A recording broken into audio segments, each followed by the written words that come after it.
Good morning student, class year. आज हम पढ़ने जा रहे हैं आपको आत्मनिर्भरता। आत्मनिर्भरता चैप्टर में ये उपन्यास है। उपन्यास का हम आपको कुछ आपको पूरा पाठ ही पढ़ाते हैं, ठीक है।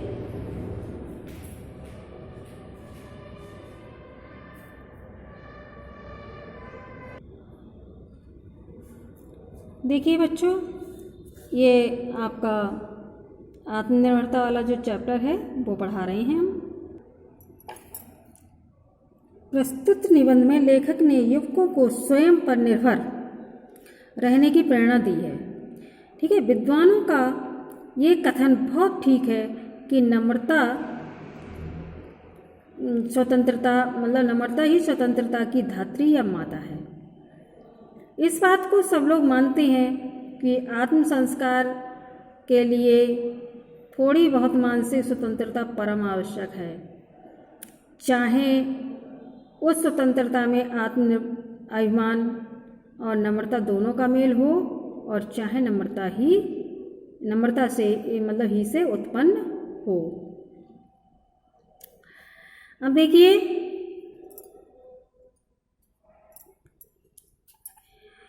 कि यह बात तो निश्चित है कि जो मनुष्य मर्यादा पूर्वक जीवन व्यतीत करना चाहता है उसके लिए वह गुण अनिवार्य है जिससे आत्मनिर्भरता आती है और जिससे अपने पैरों के बल खड़ा होना आता है। युवा को ये सदा स्मरण रखना चाहिए कि उसकी आकांक्षाएं उसकी योग्यता से कहीं बढ़ी हुई हैं।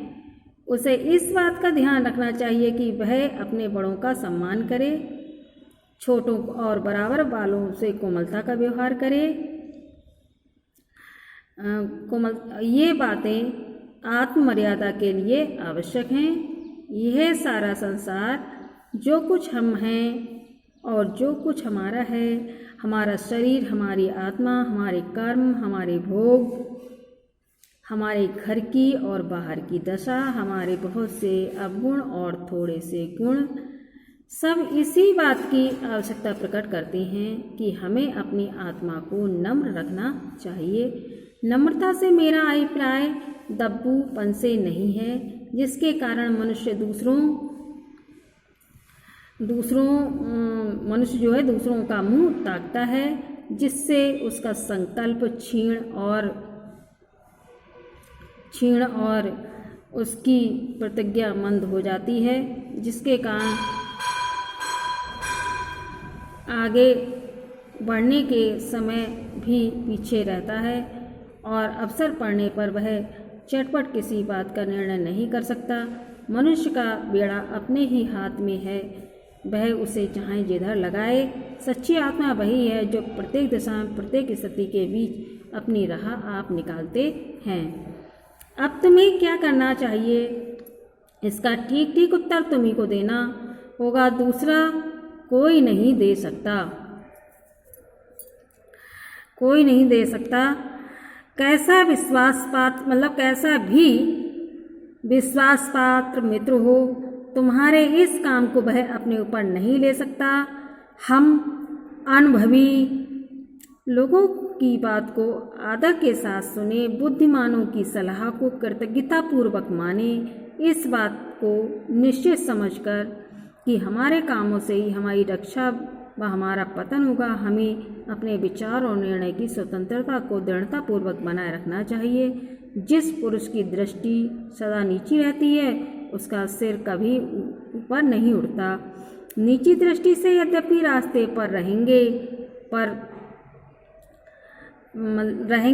पर इस बात को ना देखेंगे कि ये रास्ता कहाँ ले जाता है। चित्त की स्वतंत्रता का मतलब चेष्टा की कठोरता या प्रकृति की उग्रता नहीं है। अपने व्यवहार में कोमल रहो और अपने उद्देश्यों को उच्च रखो। इस प्रकार नम्रता और उच्च आशय दोनों बनो। अपने मन को कभी मरा हुआ ना रखो। जितना ही जो मनुष्य अपना लक्ष्य ऊपर रखता है उतना ही उसका तीर ऊपर जाता है। संसार में ऐसे ऐसे दृढ़चित्त मनुष्य भी हो गए हैं जिन्होंने मरते दम तक सत्य की टेक नहीं छोड़ी, अपनी आत्मा के विरुद्ध कोई काम नहीं किया।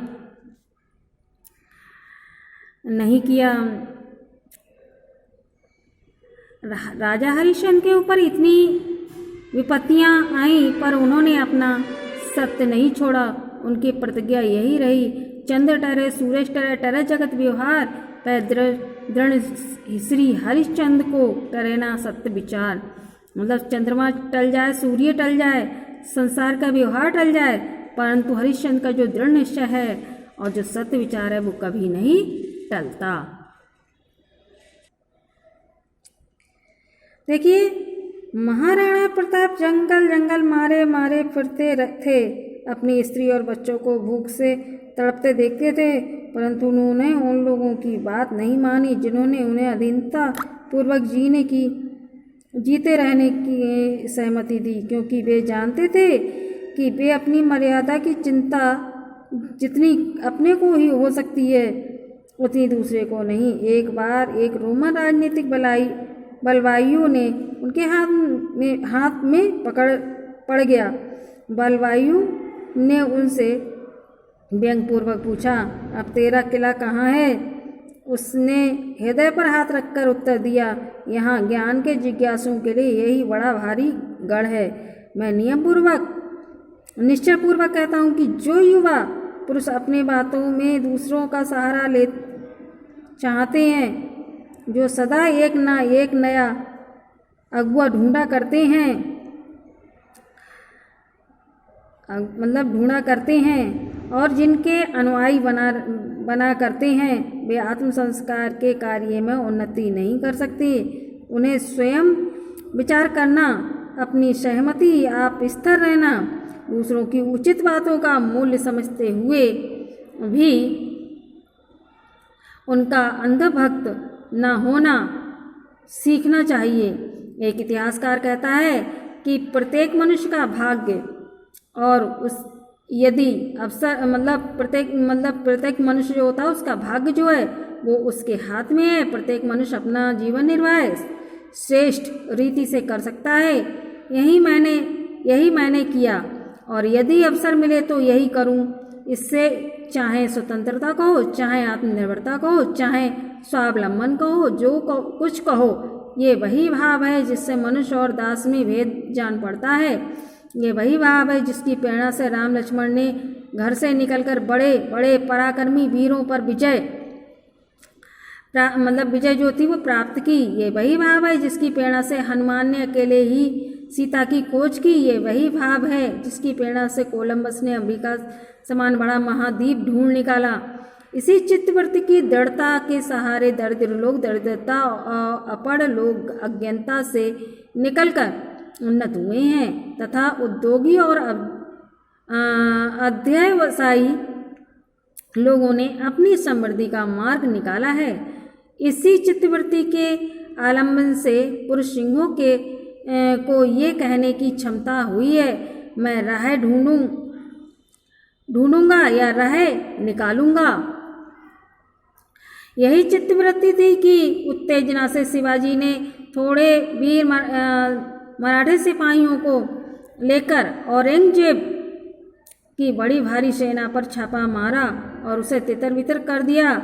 यही चित्तवृत्ति थी कि जिसके सहारे एकलव्य बिना किसी गुरु या संगी साथी के जंगल के बीच निशाने पर तीर चलाता रहा और अंत में एक बड़ा धनुर्धर हुआ। यही चित्तवृत्ति है जो मनुष्य को सामान्य जनों से उच्च बनाती है और उसके जीवन को सार्थक और उद्देश्यपूर्ण करती है तथा उसे उत्तम संस्कारों को ग्रहण करने योग्य बनाती है। जिस मनुष्य की बुद्धि और चतुराई उसके हृदय के आश्रय पर स्थित रहती है, वह जीवन और कर्म क्षेत्र में स्वयं भी श्रेष्ठ और उत्तम रहता है।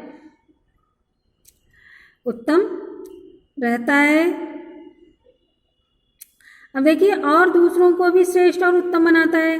प्रसिद्ध उपन्यासकार स्टार्क एक बार ऋण के बोझ से बिल्कुल दब गए। मित्रों ने उनकी सहायता करनी चाहिए, पर उन्होंने ये बात स्वीकार नहीं की और स्वयं अपनी प्रतिभा का सहारा लेकर अनेक उपन्यास थोड़े समय के बीच लिखकर लाखों रुपए का ऋण अपने सिर से उतार दिया।